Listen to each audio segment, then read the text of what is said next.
Kính chào quý tín giả. Hôm nay ngày 8 tháng 1 năm 2026, chúng ta cùng đến với Chúa với bài học Kinh Thánh hàng ngày với tựa đề Tội lỗi, nương trên Kinh Thánh Các Vua Nhất đoạn 12 từ câu 26 đến câu 33.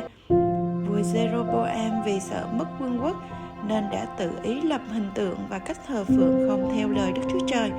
Dù tiện lợi và được lòng dân, nhưng đó là sự thờ phượng sai chật dẫn đến tội lỗi.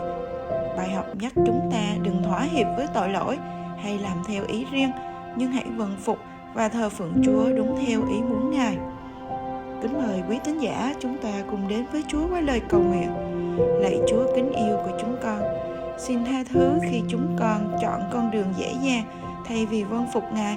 Xin giúp chúng con luôn tin cậy, làm theo lời Chúa và thờ phượng Ngài cách đúng đắn mỗi ngày.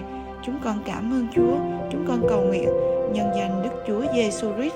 Amen.